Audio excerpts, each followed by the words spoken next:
Hello, everybody, and welcome into another episode of the Strength of Purpose podcast. I'm your co-host, Dr. Phil Finemore, owner of WorkFitME Mobile Physical Therapy. And I'm Josh Jewett, owner of Strength of Purpose in Buxton, Maine. The goal of our podcast is helping busy Maine professionals find the mental, emotional, and physical strength to fulfill their true purpose in life. We have a passion for sharing our true purpose with others. Join us as we discuss holistic health and wellness tips with our friends, colleagues, and even heroes and mentors to help you strengthen your true purpose in life. Welcome in again, everybody, and thank you for listening. Really appreciate all the love and support. Hope you've enjoyed some of the interviews we've been having going on the past few weeks. We had the opportunity to talk with Kelly Flagg a couple of weeks ago. We talked with Karen Poulin Anderson last week. A lot of really good, uplifting, positive stuff going on here, and we are going to keep that rolling today. Josh and I are lucky enough to be joined by my friend Sandy Woznicki. Sandy is a stress and anxiety coach, helping women to stop being so damn hard on themselves so they can step into a life where they can face anything life throws at them with graceful resilience. Sandy, I love how honest and powerful that statement is all at once. Thank you very much for joining us. I'm so happy to be here. I'm been a fan of yours for a while, and I just love being able to connect and just talk on these topics that we're both just so passionate about. Definitely. Well, thank you very much for the kind words. Tell everybody, I'd love for you to just expand a little bit more on that. Tell everybody what you do and how that term graceful resilience came to be, I guess. It took me a while to find that. And it was after I'd been working with women, coaching women, dealing with anxiety for the last few years, because I had gone through my own journey with anxiety, and it was so profound that I decided, I need to help guide women through this same journey that we want to get out the other end of it. And what I came to find after a few years was the thing that all of my clients had in common, as well as myself, was we're so hard on ourselves. And it manifests in so many different ways. For me, it was social anxiety and imposter syndrome. We have these expectations of ourselves, or these ideas of how we're supposed to show up in the world. Always beware of the shoulds and the supposed to's, right? Because that's basically us, fighting the reality of, okay, well, it isn't right now. And how do you deal with that? Yeah. And it's the, how do you deal with it? How do you deal with the curveballs? How do you deal with, this voice you hear on the inside saying that you're not good enough? Just how do you deal with just life being life, and pandemics and school closures and whatnot, and not let it just roll you over? And that, to me, it manifested the idea of graceful resilience is what came to mind, because there's a lot of coaches who they're very no, aggressive isn't the word. Very, very strong, very confident, very step into your power. It's just not something that resonated with me. For me, I just want to be able to roll with the punches and not get knocked over. And that's, to me, resilience is this willingness to experience discomfort. It's a core element to courage. Courage, you're still afraid of something, but you're willing to do it. You're willing to experience that fear. You're willing to experience the possibility of failure because you have some goal to reach. And, and that's what I wasn't able to do when I was stuck in the world of anxiety and hearing that voice that telling me, I'm not capable. I'm not showing up the way I need to be showing up. And it held me back. And I just wanted to be cool and chill about being able to handle life. And so that sounded like graceful resilience to me. Oh, that's fantastic. I love that. Yeah. Pyrotechnics coming off of the stage isn't very realistic when we're dealing with real life, right? Find your power. Yes. Yeah. That's not that's not a place where in that moment we can get excited about that. But I think you're right. Day to day, our mind isn't going to be drawn into a hyped up message like that in the moment we feel that. Yep. But the things that you help your clients with go way beyond that big aha or powerful moment. Yeah. I mean, it's everything from, coming home from work and the house is a disaster once again. Right. You're not going to be stepping into your divine Find feminine your power. Goddess power Right. to not lose your cool at your family because they're playing video games and dinking around on their phone and not cleaning the Right. house. Right. That's yeah. great. How much do you think, because at my studio, I work with a lot of women, like strength training wise. And all the time I'm trying to tell them like, hey, forget about image. Just you are one of a billion, you're unique. Like just work on your own abilities and within the realm of your person. Do you think like social media and image affects women more than anybody else? Well, I don't think it's in terms of it affecting women more. I think that what is put out there and the pressures and the messages that are put out there are more geared towards these unrealistic standards that are set for women of, okay, you need to be pretty, but you're not supposed to know that you're pretty. Okay, you need to be thin, but you can't be too thin. All right, well, now you're too, and so, and it's been, decades of this. And I think that the challenge is we're coming into this world with seeing these unrealistic expectations of ourselves and not seeing these great examples of, okay, what does it look like to love yourself as is, or to accept this is it, this is what I have right now, and I can appreciate what I have right now. I can still aspire to more, that's great, and I can work towards that goal, but how do I be okay with right now? And we just don't see examples of it. We're a very mimicking species, so it's something that we need to learn how to do. If you don't see it, if you don't see what it looks like, then it's like you need to be taught. Yeah. I find that at home too, like with my daughter. She watches YouTube and she wants to be a YouTuber and be a musician, and I want to be like so and so. And I'm like, well, what's wrong with being Reagan? What's wrong with being yourself? So I try to instill that in her, and even still at that age, it's like, man, you just be good to yourself. Be nice to yourself. It's crazy. I just wanted your thoughts on that, because I just seems like in my realm, in the strength and conditioning field, it's like everybody wants to be Wonder Woman. You're not Wonder Woman. You're Jane or whoever. And I just try to help them be the best version of themselves. I mean, I just want to know your thoughts on that. It seemed kind of important. Yeah. I think that's an interesting question. I think it's a slightly different answer depending on the age group. I think when you are talking at how old's your daughter? I'm assuming she's 11. But yeah, I was going to say, she, just based on the way you describe it, sounds like in that prepubescent, age frame.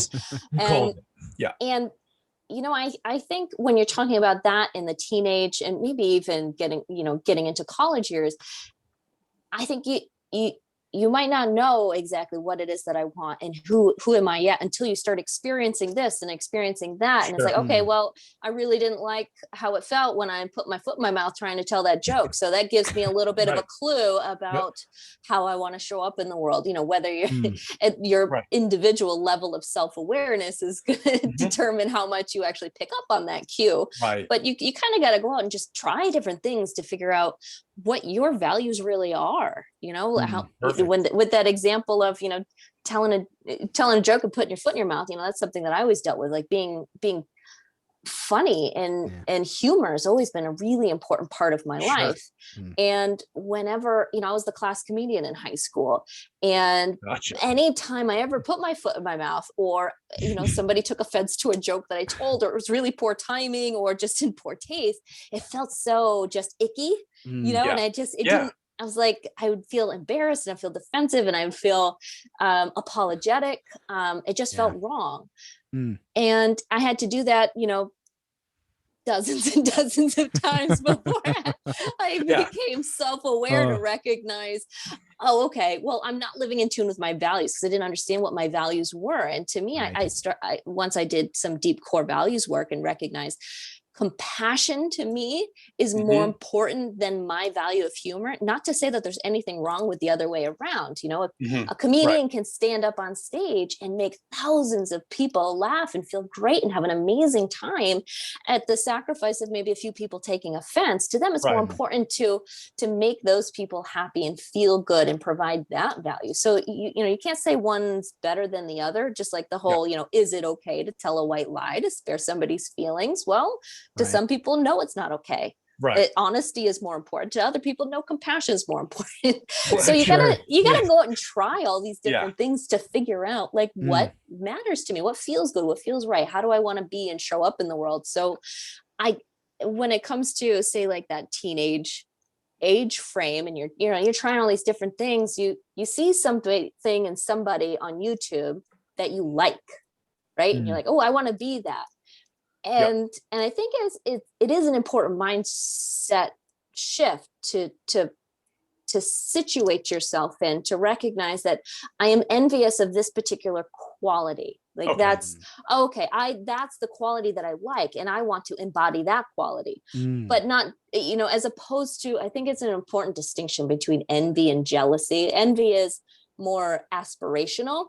Okay. Whereas jealousy is more, I want what you have, I don't want you to have it. I want that person to be my boyfriend. I don't want that person to be your boyfriend, or I wanted to have won that award, not you. But envy is it can be a really great thing, because it gives you this idea of, ooh, there's something in that I like, that I would like to aspire to, that I like to work towards. But as you're, figuring out yourself too, it's okay. Well, how am I going to do that as me? So as long as it doesn't get out of control, you're saying, they can take certain pieces of what they see on these shows and stuff. Well, I definitely get what you're trying to do with your daughter, which is, don't forget that you're amazing in and of yourself. Exactly. Right. Yeah.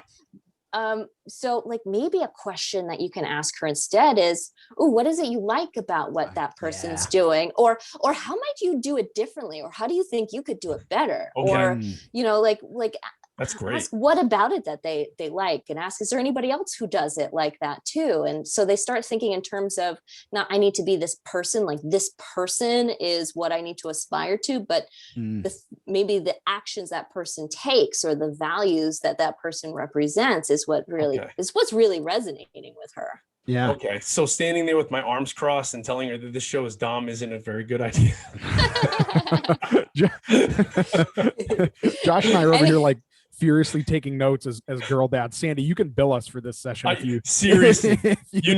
I'll give you my address. Just ship me a bill. I'm writing it down. No. I'll shoot you my Venmo account. There you go. Perfect. I love it. No, that's great. A few things really kind of stuck out to me there.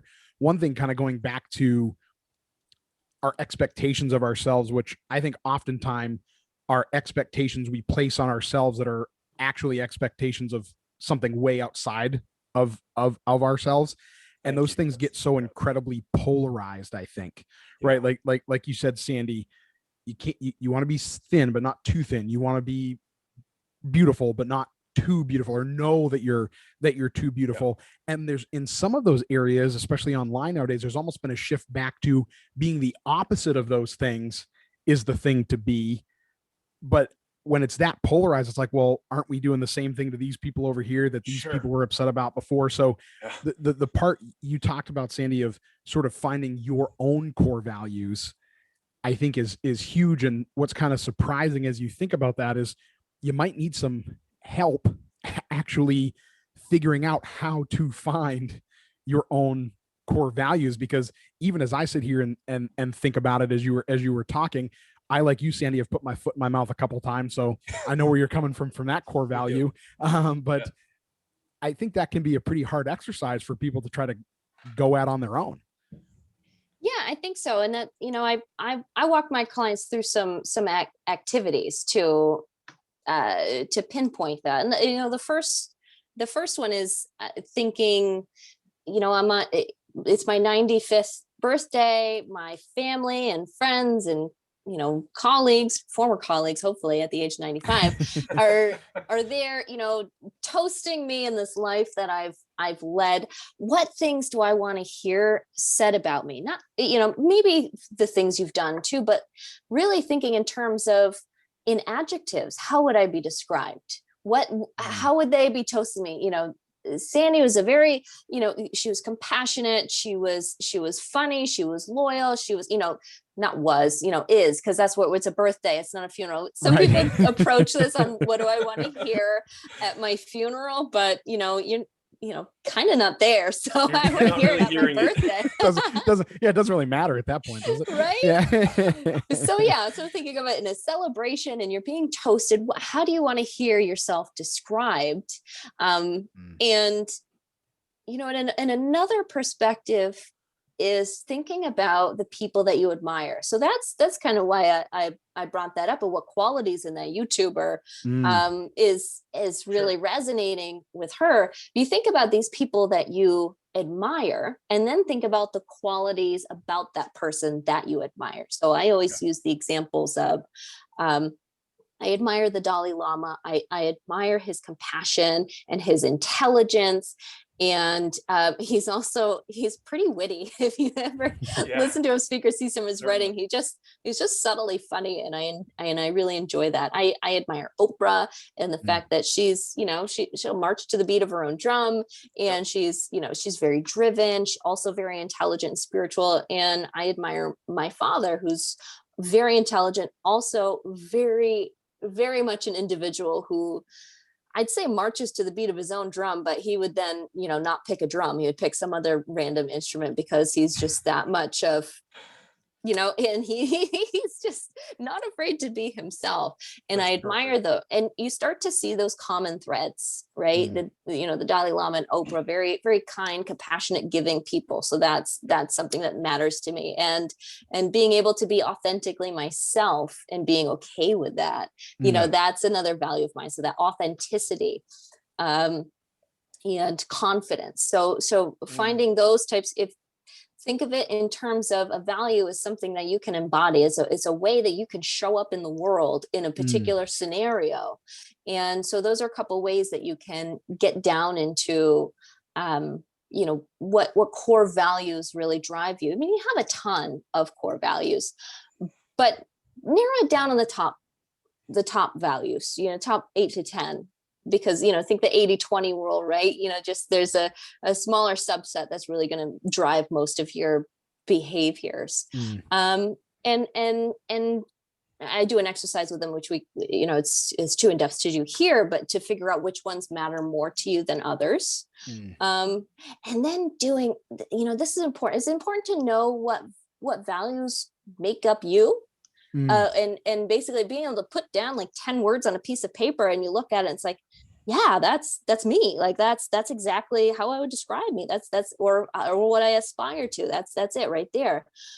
Is to then think about, okay, well, how am I already living in tune with these values, but where am I not? Like, where's the disconnect? How am I, when the dog's like underfoot and I'm trying to cook and I only have so much space, and every time I turn around I'm tripping on, and that's something that used to drive me bananas, and I would get so angry. Yes. And I'm like, wow. So one, I can't ever imagine the Dalai Lama saying, go lie down, and getting to the screaming bloody murder, to make the dog like, scamper away into the other room with a tail between his legs. And so that's one way you use that, who do I admire, to think, okay, well, what does that look like? How should I show up to the situation in a way that is more in tune with my values? Because I can't picture him doing that. Right. I picture him just kind of accepting the fact that, dogs are, dogs, and they want that scrap of carrot that you're cutting, and it's on me to train him. And so you can't. Yeah. Right. Yeah. When you're getting mad at that dog, you're kind of getting mad at yourself, right?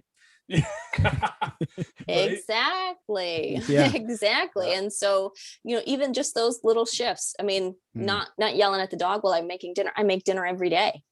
Right. And that's something that made me feel crappy every day, was my, letting myself get irritated, and then letting myself get to the point where I'm yelling at the dog because it wants, it's doing a dog thing. And it just, that one little thing makes every single day a little bit better. Yeah. Nice. Yeah.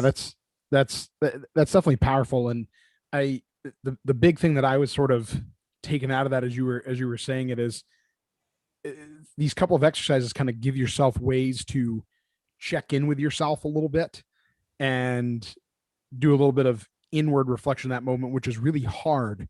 So I'm sure it takes a lot of practice, but am I right in where my line of thought is going with that exercise? Yeah, you're definitely right. Doing that, and that it takes practice, this self-awareness, and doing, this mindful recognition of what am I thinking and what's driving my behavior. It's not a thing that you're used to doing. So it takes practice to turn that into a new habit. But one of the things that drives our habits and drives our actions are these limiting beliefs that we hold about ourselves. So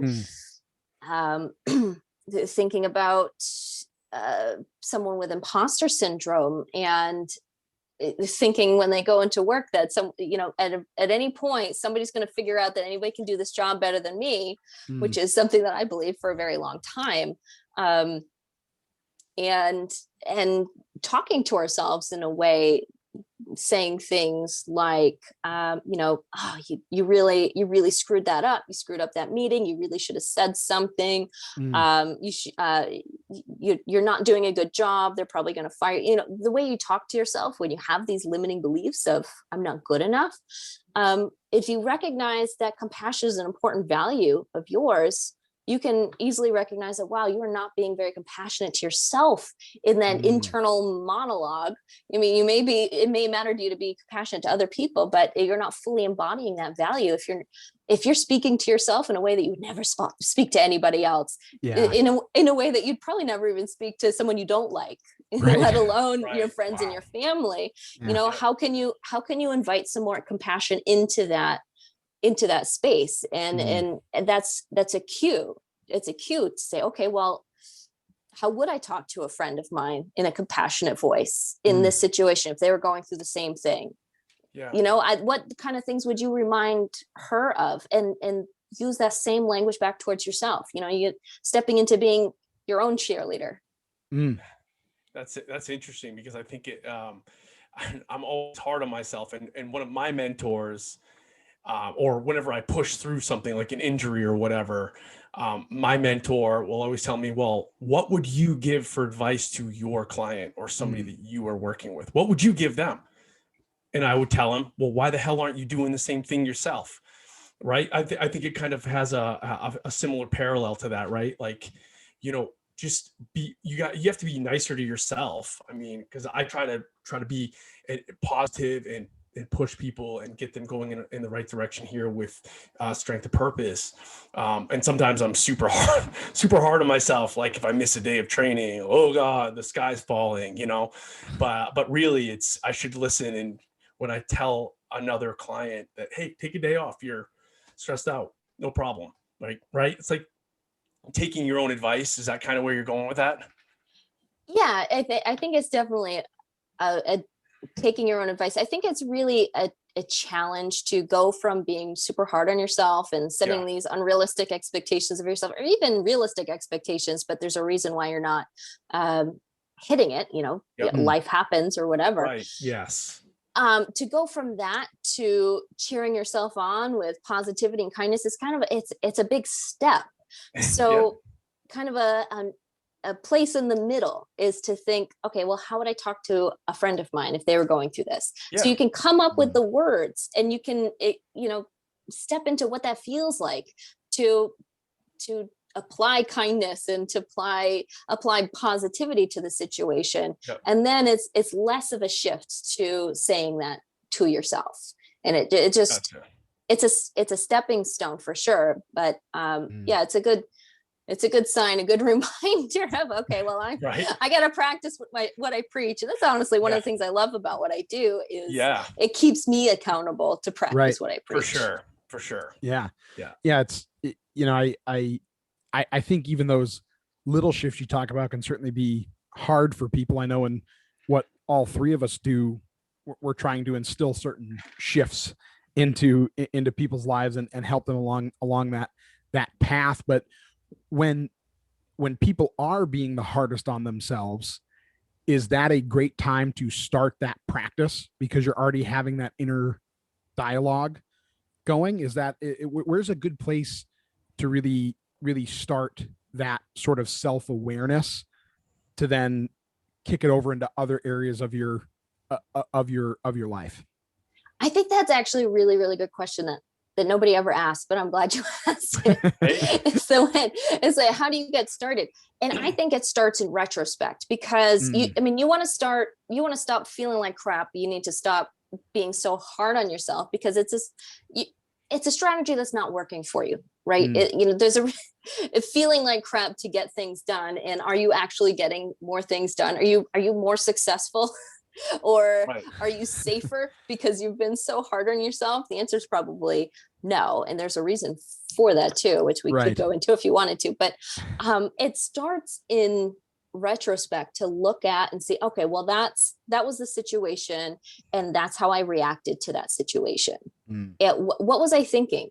How did I really feel that drove me into it? If I was really feeling anxious and I ended up staying home when I was thinking about going to this networking event. That's an example I use a lot because of the social anxiety that I dealt with. Just even the idea of going to a networking event would make me feel so anxious. And 9 times out of 10, I'd stay home. And that one time that I go, I'm already going with this plan in mind to leave early and to stay in the corner. So what am I thinking that's making me feel that way? And it's, oh my God, I'm not gonna have anything good to say. Nobody's actually gonna like me. There's gonna be like these cliques of people that already know each other, and they're not gonna want to talk to me. Or if they do, it's gonna be super superficial. They're gonna try to sell me. Basically, very demotivating thoughts. Of course, those thoughts are inducing anxiety. Those are anxiety inducing thoughts. And of course you're going to stay home if you're feeling anxious. So that's the self-awareness piece. And it's really helpful to do it in retrospect, like going back, like you're a National Geographic person or a historian, and just objectively, here's what happened. Here's the situation. Here's what I was thinking. Here's what I felt. And here's what I did. Okay, now let's rewrite it. How would I have wanted that to go differently? Okay, I would have wanted to actually go and attempt to enjoy myself. Well, how would I have need to feel to go do that? I mean, it could have been excited, or also could just be, casual, calm, just, I don't want to have any strong emotions about it. I just want to be able to go. And so what do I need to think in order to feel that way? I could think, all right, even if nobody talks to me, I can always go home early if I choose it. Or, that's a pretty neutral thought. Or you could think, actually, you know what? I'm going to be brave and I'm going to go talk to 10 people and just see how it goes. What would I need to think in order to feel that way, in order to do that thing? And so by doing that in retrospect, by looking back, you're creating these almost like a muscle memory in your mind of, okay, well, that's how I wanted to respond. That's how I wanted to show up. That's how I wanted to react. So the next time it happens, it's easier to remember.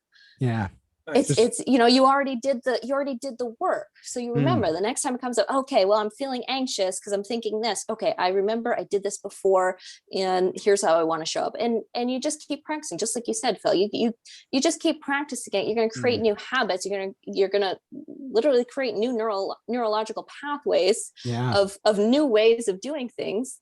And I say you start there, looking back, and then as you practice and doing things, you catch yourself sooner and sooner and sooner, till eventually you've created a new habit and showing up the way you want to show up. You're kind of giving yourself a game plan for that situation, and a game plan of the scenarios, and then practicing that game plan over and over again. And it sounds very sustainable to me, and I think makes it a little easier. I think that's great. Interesting. I like that. It takes the pressure off. When I start working with somebody, sometimes they're like, please don't tell me I need to stop doing this and do this. And like, no, don't even plan to do anything differently yet. Yeah. I want you to bring this mindful awareness of what's actually happening. Because I'll ask somebody, if somebody's really afraid of speaking up at meetings, or they're sick of being so reactive in certain situations, and I ask them questions like, okay, so what made you feel that way, or any question along those lines, and the answer is so often, I don't know. Okay, well, don't end there. Let's answer the question. Let's dig into it. And that's self-awareness, is figuring out answering the question, what's the story I'm telling myself here?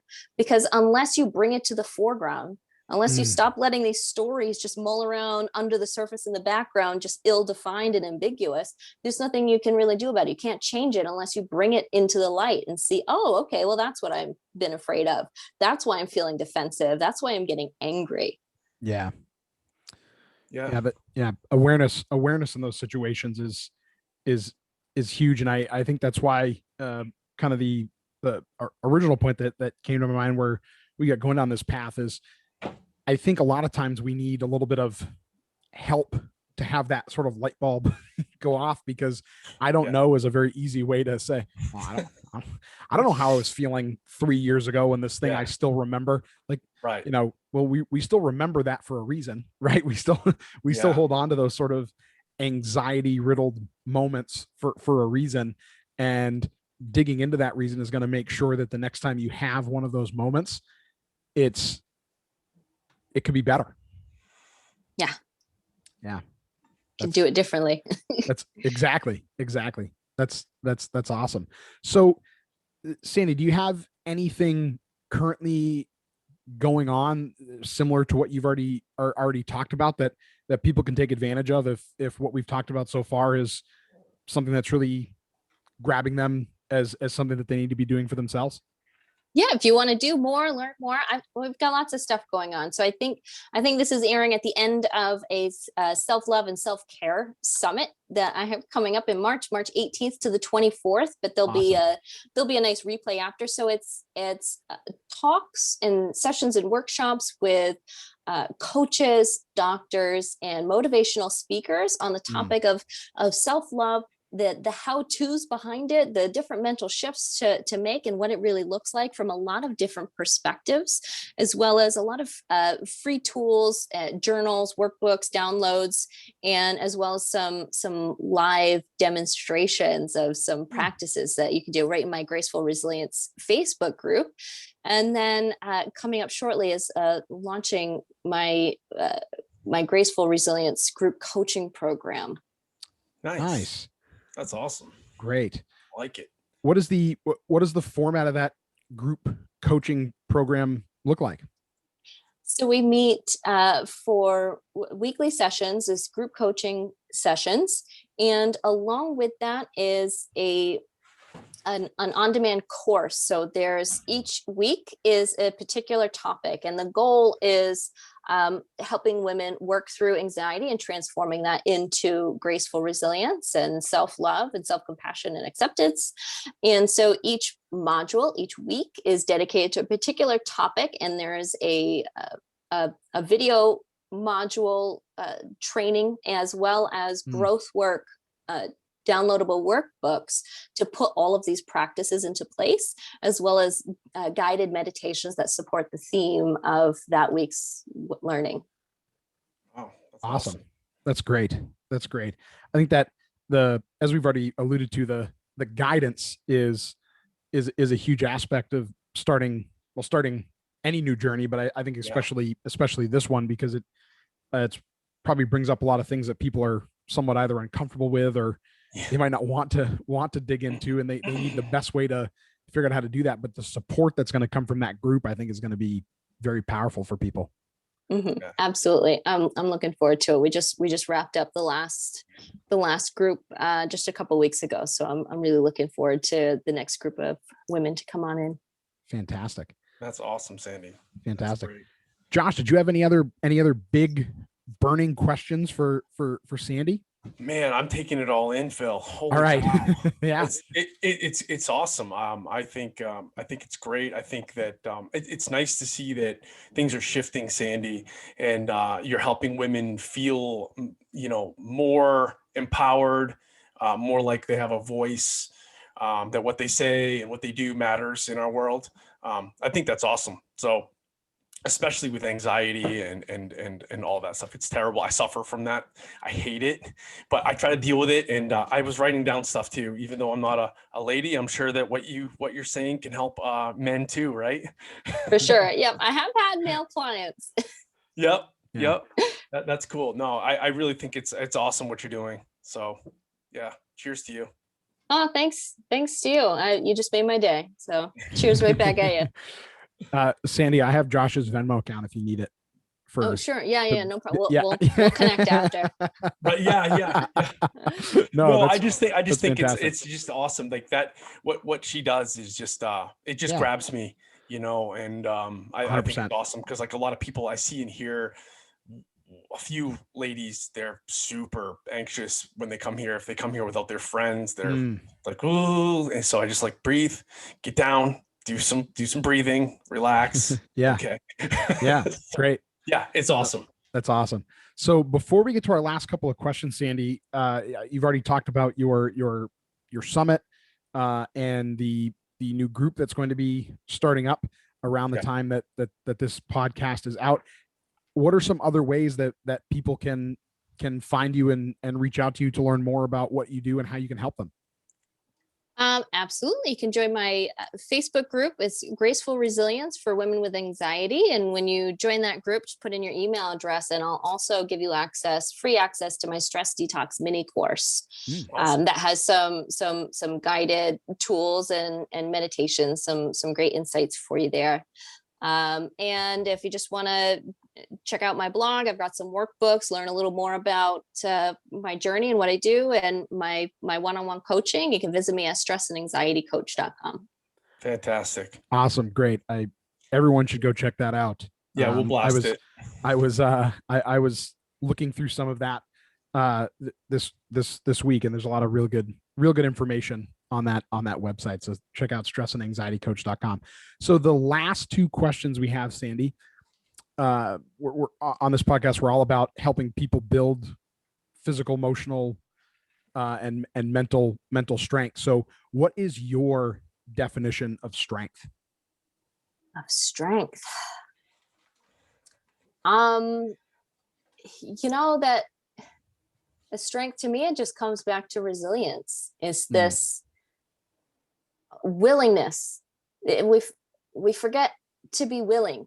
We get so stuck in unwilling to experience discomfort, unwilling to experience potential failure. You're just unwilling to be placed in a situation of the unknown. And so stepping into this, I'm willing to be uncomfortable. I'm willing to be bored. I'm willing to try and fail. I think is strength. I think that's resilience. And to remember that you can do hard things, right? Just remember that. Yep. Yeah. That's fantastic. That's awesome. That's great. Love that. It's great. So the last question we have is, what is your true purpose in life? I got to pick one. It's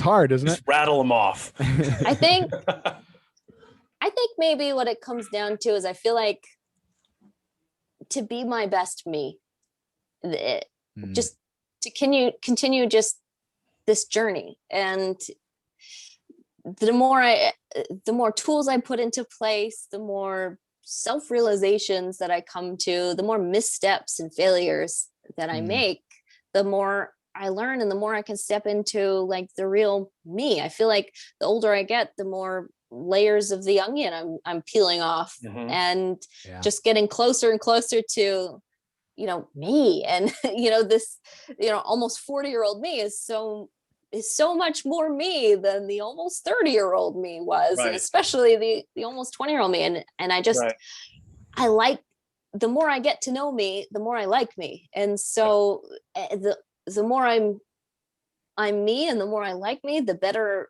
mom I am, the better partner I am, the better I can serve and help others, and be a better, daughter and friend. And so I